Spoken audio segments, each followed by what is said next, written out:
মাঝে মাঝে না সত্যি মাথাটা খুব গরম হয়। কারণটা শুনবে? সকাল সকাল যে একটা ভিডিও পোস্ট করব, তোমাদের সাথে দুটো মিষ্টি কথা বলবো, সেটাই অনেকের সহ্য হয় না। বাড়ির সামনে দিয়ে ভ্যান আলা, রিক্সা আলা, সবজি আলা, কুকুর, বিড়াল, ছাগল সবাই একসাথে ডাকাডাকি করতে শুরু করে দেয়। মাঝে মাঝে যেমন মনে হয় আমার তাড়া আছে, মাঝে মাঝে মনে হয় কুকুর বিড়ালদেরও তাড়া আছে। মানুষদের তো তাড়া থাকবেই, তারা থোড়ি আমার জন্য বসে থাকবে। যতটা কাট আমার ভিডিওর ভয়েস দেওয়ার সময় করতে হয়, ততটা মনে হয় কোনো সিনেমার শুটিং এও কাট করতে হয় না। যখনই কিছু বলতে যাবো, ব্যাস হর্ন বেজে উঠবে, পপা বেজে উঠবে, কত কিছুই না হয়। আচ্ছা, একটা সত্যি কথা বলো তো, এটা কি শুধু আমার সাথেই হয় নাকি তোমাদের সাথেও এরকম হয়ে থাকে?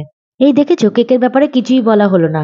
কেকটা অর্ডার করেছিল আমার ছোটবেলার এক বন্ধু। আগের ভিডিওতেই দেখেছো কেকটার মধ্যে কি গ্যারাকলটা আমি করেছি। ২ রকম ফ্লেভার কেকের মধ্যে অ্যাড করে দিয়েছি। আর এই ভিডিওতে তোলা ছিল ফাইনাল ডেকোরেশনটা, যেটা তোমাদের সামনে আমি প্রেজেন্ট করলাম। এবার কেকের ডেকোরেশনটা সিম্পল সোভারের মধ্যে কেমন হয়েছে তোমরাই আমাকে কমেন্ট করে জানিও। আমার ভিডিওগুলো ভালো লাগলে অবশ্যই আমার পেজটাকে ফলো করে পাশে থেকো। দেখা হবে আবারও। সবাই ভালো থেকো, সাবধানে থেকো। হর হর মহাদেব।